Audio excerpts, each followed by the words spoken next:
Hello good morning everybody. मैं K S. Murari YouTube channel K S. Murari @GS पर मैं आप सबों का फिर से एक बार स्वागत करता हूं।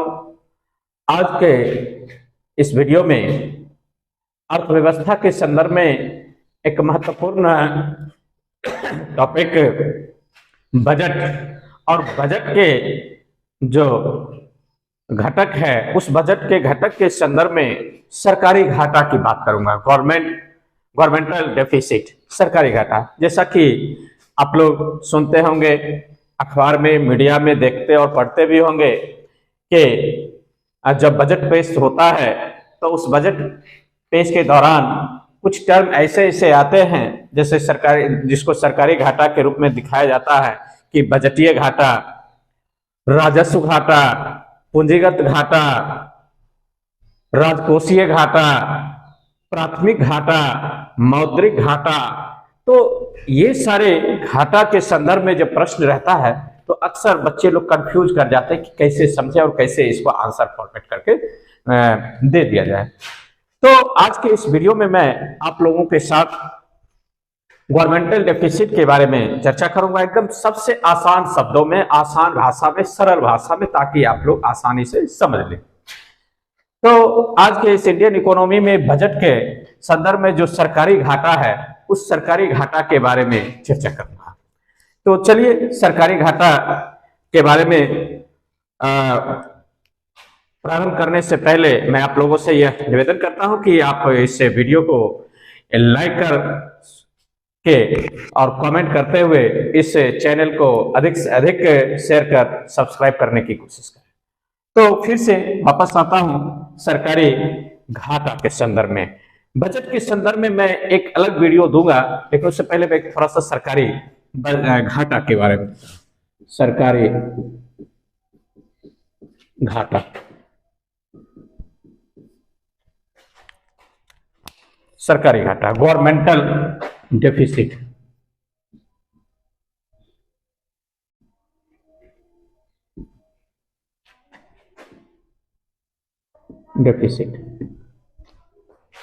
गवर्नमेंटल डेफिसिट के बारे में चर्चा। तो सबसे पहले आइए बजटीय घाटा की बात करते हैं। बजटीय घाटा आप सुनते होंगे, बजटीय घाटा, बजटीय घाटा, बजटिंग डेफिसिट। बजटिंग डेफिसिट की बात करता हूं।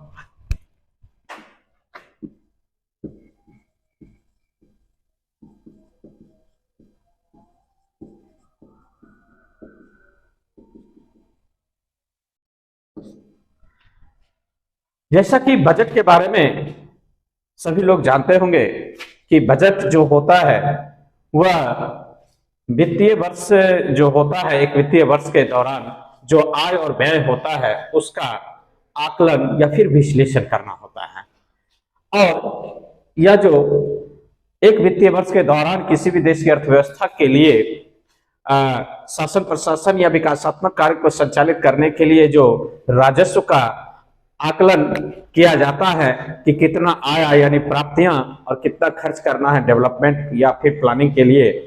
तो उन सारे प्राप्तियां और व्यय, जो इनकमिंग है और आउटगोइंग, जो खर्च करना है और जो इनकम करना है, उसके बारे में जो विश्लेषण किया जाता है, उसके बारे में जो आकलन किया जाता है एक वर्ष के लिए, एक वित्तीय वर्ष के लिए, यानी 1 अप्रैल से लेकर 31 मार्च, अगले साल के 31 मार्च तक का जो समय होता है, उस दौरान जितने भी आय व्यय का जो आकलन या विश्लेषण किया जाता है उसको बजट कहा जाता है।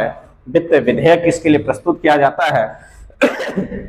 तो उसी वित्त के संदर्भ में चर्चा करूंगा। तो बजट, तो मैंने पहले भी बता दिया कि बजट जो है वह वित्तीय वर्ष के दौरान आय व्यय का आकलन होता है, विश्लेषण होता है। और उस बजट में जो होता है, आय जो होता है, आय 2 प्रकार से होता है।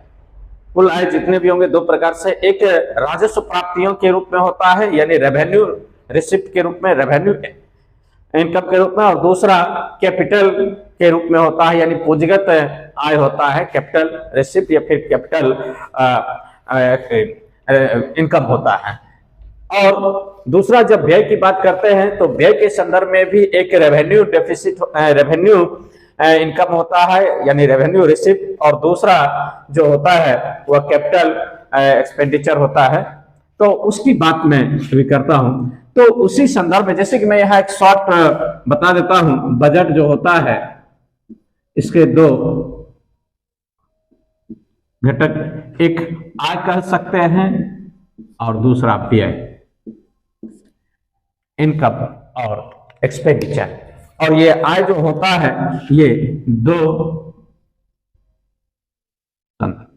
यानी एक राजस्व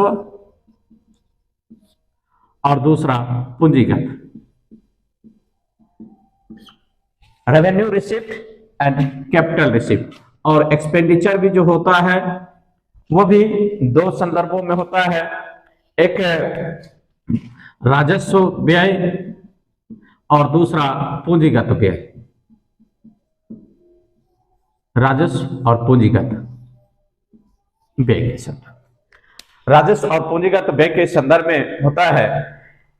और इसी के संदर्भ में हम लोग आगे बढ़ेंगे और इसमें कुल राजस्व, कुल पूंजीगत आय, कुल राजस्व आय, कुल पूंजीगत आय, कुल राजस्व व्यय और कुल पूंजीगत व्यय, इस दोनों को मिलाकर बजट किया। तो जब घाटा की बात होती है तो घाटा मतलब सीधी सी बात है कि आय से अधिक जब खर्चा अधिक हो जाए तो उसे घाटा कहते हैं। यानी कहने का आशय है कि जो एक वित्तीय वर्ष में जितना इनकमिंग आने की संभावना रहती है उससे अधिक खर्चा करने का जो डाटा या फिर आंकड़ा जो विश्लेषण किया जाता है वो घाटा के संदर्भ में होता है। और वर्तमान परिप्रेक्ष्य में जितने भी अर्ध विकसित देश या फिर कह सकते हैं डेवलपिंग कंट्री, विकासशील देश है, वो घाटे का बजट प्रस्तुत करता है। और घाटे का बजट इसलिए प्रस्तुत करता है कि ज्यादा से ज्यादा विकासात्मक कार्य हो। तो चलिए, बजटिंग घाटा का जो परिभाषा है, इसमें जो कुल प्राप्तियां होती है या फिर कुल आय जो होता है उसमें से कुल व्यय को घटा देने पर जो घाटा प्राप्त होता है उसी को बजटीय घाटा कहते हैं। यानी इसको कह सकते हैं कि कुल प्राप्तियां या आय में से कुल व्यय को घटा दिया जाएगा। कुल व्यय को घटा दिया जाएगा। यानी आय से अधिक व्यय हो जाता है तो वह जो घाटा होगा वह बजटीय घाटा। और ये कुल प्राप्तियों और कुल व्यय में जो आता है तो उसमें दो रूपों में आता है, जैसे कि मैंने यहां पहले बताया है, कुल राजस्व आय और कुल पूंजीगत आय। यानी इसमें जो है कुल राजस्व आय या राजस्व प्राप्तियां और इसमें कुल पूंजीगत प्राप्तियां या आय, इस दोनों को ऐड करके और इसमें जो है सो कुल व्यय में घटा देंगे। और कुल व्यय भी वही होता है जो पूंजीगत व्यय और राजस्व व्यय, कुल राजस्व व्यय और कुल राजस्व पूंजीगत व्यय।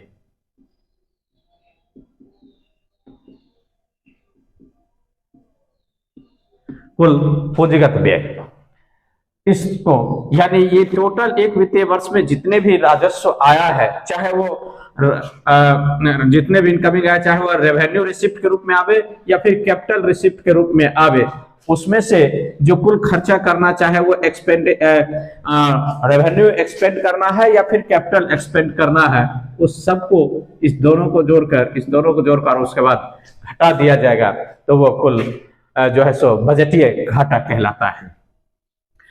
राजस्व प्राप्तियां जो होता है कि वैसी प्राप्तियां होती है जिसका संबंध केवल उसी वित्तीय वर्ष से होता है, या फिर राजस्व व्यय जो कहलाता है कि वैसा खर्चा, वैसा व्यय जिसका संबंध सेम फिनेंशियल ईयर से यानी उसी वित्तीय वर्षों से होता है। जबकि पूंजीगत प्राप्तियां का आशय है कि पूंजीगत प्राप्तियां जो होती है वो उस वित्तीय वर्षों से संबंध तो रखती है, आने वाले अगले वित्तीय वर्षों से भी संबंध रखता है। वैसे प्राप्तियां या फिर वैसे आय को पूंजीगत आय कहा जाता है। उसी तरह से राजस्व व्यय भी एक वित्तीय वर्ष यानी उस वैसा खर्चा जिसका संबंध एक ही वित्तीय वर्ष हो, और वैसा खर्चा जिसका संबंध उस वित्तीय वर्ष के अलावा आगामी आने वाले वित्तीय वर्षों से भी रहता है, तो वैसे व्यय को कुल पूंजीगत व्यय कहा जाता है। ठीक, तो इस तरह से हम लोग बजटिंग डेफिसिट के बारे में देखते हैं कि कुल जो राजस्व प्राप्तियां हैं और कुल पूंजीगत प्राप्तियों को जोड़कर और उसमें से कुल राजस्व व्यय और कुल पूंजीगत व्यय को जोड़कर जो घाटा जो प्राप्त होता है, उस घाटा को ही जो है सो बजटिंग डेफिसिट यानी बजटीय घाटा कहा जाता है। चलिए अब दूसरा संदर्भ देखते हैं। इसी से संबंधित अब अगला प्रश्न उठ जाएगा और वो आसानी से इस बात को जब समझ में आ गया होगा तो बहुत बिल्कुल आसान शब्दों में सरल भाषा में आप समझ जाइएगा कि राजस्व घाटा क्या होता है। रेवेन्यू डेफिसिट, राजस्व घाटा, राजस्व घाटा यानी रेवेन्यू डेफिसिट क्या होता है। तो रेवेन्यू डेफिसिट में बहुत आसान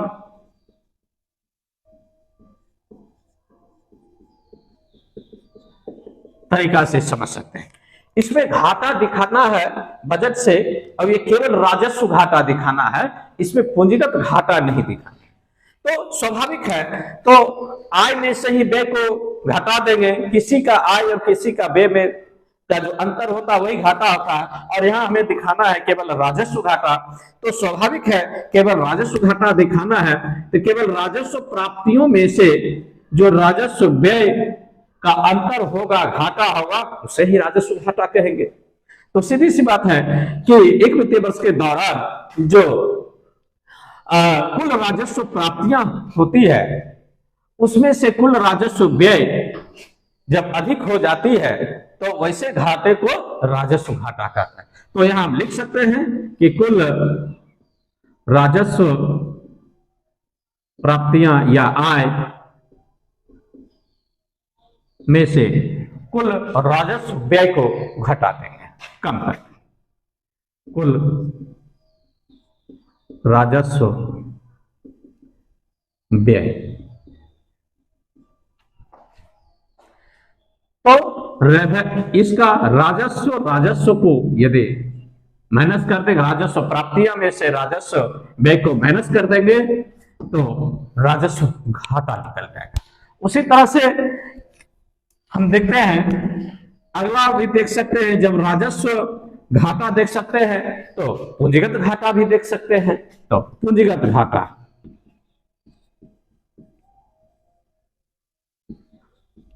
कैपिटल डेफिसिट, और ये जो कैपिटल डेफिसिट है स्वाभाविक है, तो कैपिटल यानी पूंजीगत प्राप्तियों में से, पूंजीगत इनकम में से पूंजीगत व्यय एक्सपेंडिचर को घटा देंगे, यानी जो घाटा होगा, यानी पूंजीगत आय कम हुआ और पूंजीगत खर्चा ज्यादा हो गया, तो ऐसे घाटे को पूंजीगत घाटा कह सकते हैं। तो यहां भी हम लिख सकते हैं कि कुल पूंजीगत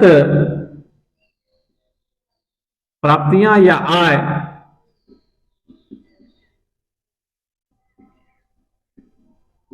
में से कुल पूंजीगत व्यय को घटा दें। आय में से आय घटा कुल पूंजीगत व्यय। तो ये आपका हो जाएगा पूंजीगत व्यय। यदि प्रश्न पूछेगा पूंजीगत क्या, ऑप्शन में आपको इन सारे ऑप्शन शब्द को देके फंसाने का प्रयास करेगा। दूसरा देखते हैं, एक और देखते हैं। अब जो महत्वपूर्ण है, जो अक्सर अर्थशास्त्री या फिर वित्त मंत्री बोलते हैं कि इस वित्तीय वर्ष में जो है सो राजकोषीय घाटा कम करने का प्रयास किया जाएगा, या प्रयास किया, लक्ष्य कम करने का प्रयास या लक्ष्य रखा गया। तो चलिए राजकोषीय घाटा क्या है उस पर भी चर्चा कर लेते हैं, जो जिसको फिस्कल डेफिसिट कहते हैं। राजकोषीय घाटा,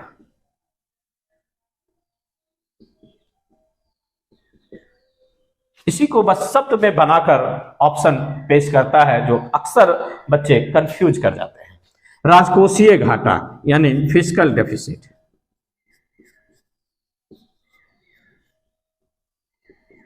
ये था आपका capital deficit. Capital deficit, fiscal deficit.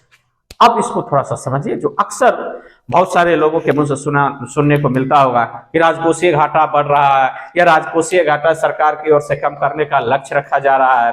तो राजकोषीय घाटा क्या, फिस्कल डेफिसिट क्या? और ये बहुत महत्वपूर्ण संदर्भ है अर्थव्यवस्था में। यदि राजकोषीय घाटा बढ़ जाता है तो महंगाई, बेरोजगारी, बेकारी, गरीबी, सबसे बड़ा घाटा बहुत खतरनाक होता है। तो राजकोषीय घाटा जो होता है उसमें कहते हैं कि जो बजटीय घाटा है ना, डेफिसिट जो बजटीय घाटा है। बजटीय घाटा क्या कि कुल प्राप्तियों में से कुल व्यय को घटाने से जो प्राप्त घाटा होता है उसको बजटीय घाटा कहते हैं। यानी कि आय से अधिक व्यय हो रहा है तो कुल आय में से कुल व्यय जब ज्यादा हो रहा है, अधिक खर्चा, तो उसको बजटीय घाटा कहते हैं। तो इसको बजटीय घाटा के साथ, एक तो बजटीय घाटा है ही, और उसके साथ जो दूसरे जगह जो कोई उधार दे दिया है उसको भी शामिल कर लिया जाएगा, तो राजकोषीय घाटा बढ़ जाएगा। तो बजटीय घाटा एवं अन्य उधार देता है, जो कहीं अधिक उधार दे दिए हैं। एक तो एक वित्तीय वर्ष के दौरान जो हमें बजटीय घाटा प्राप्त हुआ है, और उसके साथ उसी वित्त वर्ष में जो किसी को और उधार दे दिए हैं, कहीं कोई क्राइसिस हो गया है, मान लो भूटान को दे दिया या श्रीलंका को दे दिया, फिर चाइना को दे दिया है, या किसी कंपनी को दे दिया है ना। तो ये जो उधार देता है ये भी तो आउटगोइंग ही हो रहा है और घाटा है ही, इसलिए इस दोनों को जोड़ देने से जो है सो राजकोषीय घाटा हो जाता है। तो इसीलिए राजकोषीय घाटा जब हो जाता है तो स्वाभाविक है विकासात्मक कार्य रुकता है, क्योंकि विकास अवरुद्ध होता है। तो राजकोषीय, इसके लिए सरकार राजकोषीय घाटा को कम करने के लिए सरकार अधिक से अधिक प्रयास करता है कि राजकोषीय घाटा कम से कम हो। इसके लिए सरकार क्या करता है कि बजटीय घाटा को कम करने का प्रयास करता है।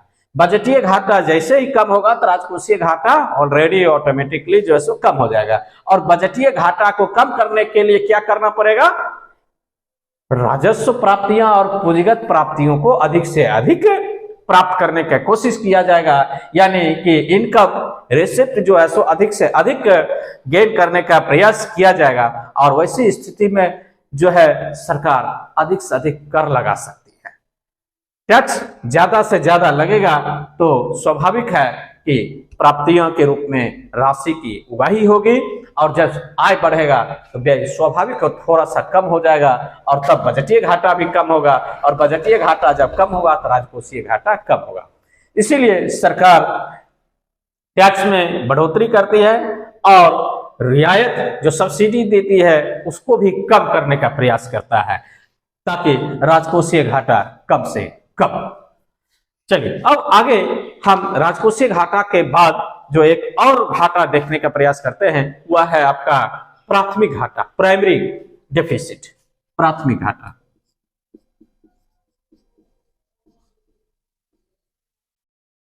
प्राथमिक घाटा, प्राइमरी डेफिसिट।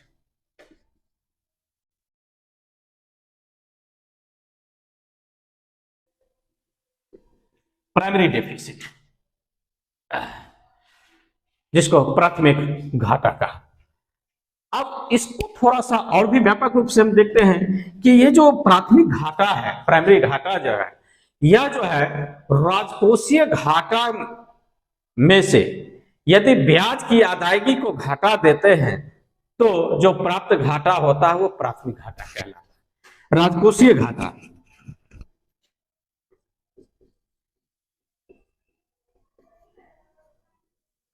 राजकोषीय घाटा में से ब्याज की अदायगी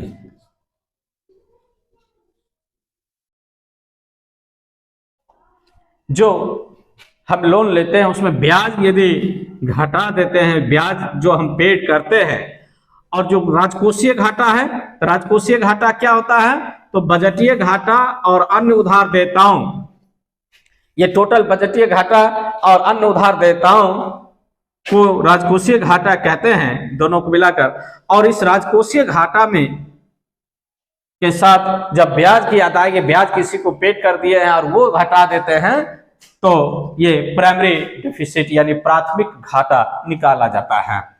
यानी जो हमारा राजकोषीय घाटा है और उस राजकोषीय घाटा यानी बजटीय घाटा आया और हमने उधार दे दिए हैं, तो इसमें से जो हम ब्याज यदि दे देते हैं तो जो मूल बचता, जो घटता है, वो प्राथमिक घाटा कहलाता है।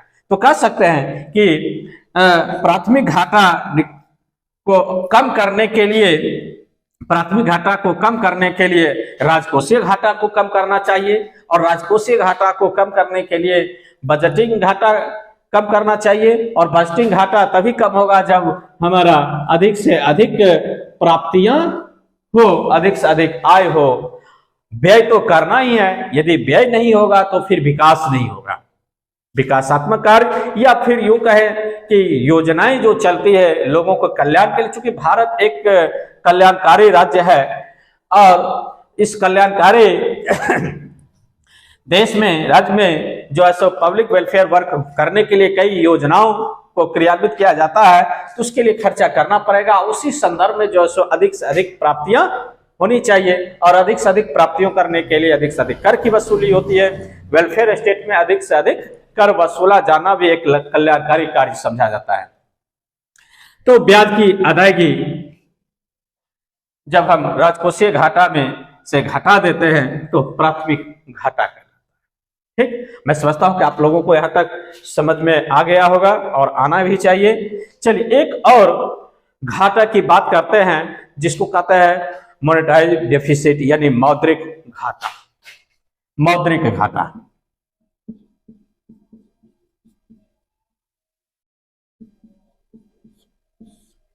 मौद्रिक घाटा है ना, मॉनेटाइज या मॉनेटरियल डेफिसिट। मौद्रिक घाटा जब किसी भी वित्तीय व्यवस्था में, जब घाटे की वित्तीय व्यवस्था हो और उस घाटे की वित्तीय व्यवस्था को फिर से पटरी पर लाने के लिए यानी घाटे को कम करने के लिए जब नोटों का निर्गमन होता है, जब नोट जब मार्केट में छोड़ा जाता है, तो उस घाटे को मौद्रीकृत घाटा कहा जाता है।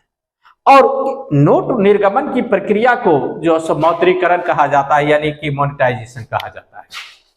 तो कहने का मतलब है कि जब वित्तीय व्यवस्था घाटे में हो और उस घाटे से निपटने के लिए नोटों का निर्गमन किया जाता है, तो उस घाटे को मौद्रीकृत घाटा कहा जाता है। ठीक, यानी जब घाटे की वित्तीय व्यवस्था, जब घाटे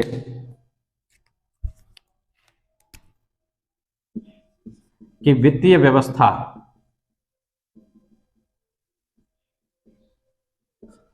घाटे की वित्तीय व्यवस्था को नोटों के निर्गमन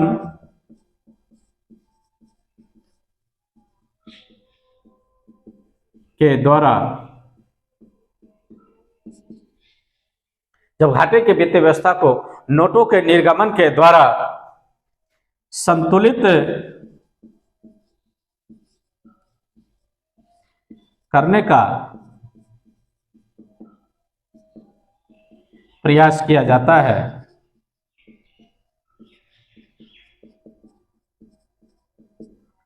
तो उसे या उस घाटे को मौद्रिक घाटा कहते हैं। मौद्रिक घाटा कहते हैं, मॉनेटाइज डेफिसिट। और जब मुद्रा का निर्गमन होता है तो उस प्रक्रिया को मौद्रीकरण कहा जाता है यानी मोनेटाइजेशन कहा जाता है।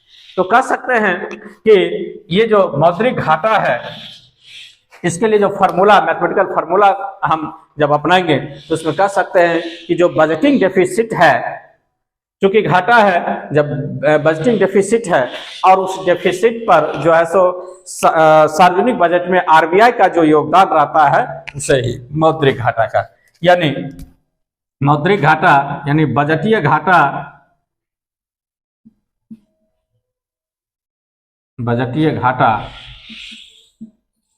में से आरबीआई का योगदान देखते हैं। सार्वजनिक बजट में आरबीआई का योगदान, सार्वजनिक बजट में आरबीआई का योगदान। आरबीआई जो रुपया छोड़ता है, चूंकि नोटों का निर्गमन करने का दायित्व तो आरबीआई के पास है और नोटों को चलन से बाहर करने का भी दायित्व तो आरबीआई के पास ही है। तो आरबीआई जो रुपया उस बजटीय घाटा को कम करने के लिए देता है और जब वैसी स्थिति आती है तब उसको मौद्रिक घाटा कहता है। और नहीं तो मौद्रिक घाटा को कम करने के लिए सरकार टैक्स ज्यादा से ज्यादा बढ़ा सकती है। बजटिंग घाटा को कम करने के लिए सरकार जो है सो रियायत यानी सब्सिडी को कम कर सकती है। तो कुल प्राप्तियों जब बढ़ाएगा, कुल प्राप्तियां बढ़ाएगा तो बजटिंग घाटा घटेगा। लेकिन सरकार यदि कुल प्राप्तियों में को बढ़ाने के लिए यदि टैक्स आरोपित नहीं कर रही है, यदि सब्सिडी को कम नहीं कर रही है, तब क्या होगा, आरबीआई यदि योगदान देता है उस बजटीय घाटा को कम करने के लिए, तो वैसी स्थिति में हम कह सकते हैं कि अभी मौद्रिक घाटा है। तो इस प्रकार आप लोग सरकारी घाटा के संदर्भ में आज के वीडियो को देखे होंगे कि किस तरह से बजटिंग डेफिसिट, किस तरह से रेवेन्यू डेफिसिट, किस तरह से कैपिटल डेफिसिट, किस तरह से फिस्कल डेफिसिट, किस तरह से primary deficit and monetary deficit. तो आज के इस वीडियो को मैं समझता हूं कि आपको अच्छा लगा होगा और इस संदर्भ से कई बार प्रश्न पूछते हैं, खासकर राजकोषीय घाटा के बारे में अक्सर पूछता है। सीधी सी बात है, राजकोषीय घाटा के बारे में जान लीजिए कि बजटिंग डेफिसिट यानी बजटीय घाटा, और बजटीय घाटा का फॉर्मूला यह है कि कुल प्राप्तियों में से कुल व्यय को घटा। प्रश्न पूछता है, ये सब परिभाषा जो है सो शब्द में लिख कर दे दे। तो मैं इस आसान सरल मैथमेटिकल फॉर्म में बताने का प्रयास किया, एकदम साइंटिफिक फॉर्म में प्रयास किया हूं और आशा करता हूं कि आपको समझ में आ गया होगा। और मैं यह भी आशा करता हूं कि आप इस वीडियो को लाइक कर, कमेंट करते हुए ज्यादा से ज्यादा इस लिंक को शेयर कर सब्सक्राइब करें। Thank you.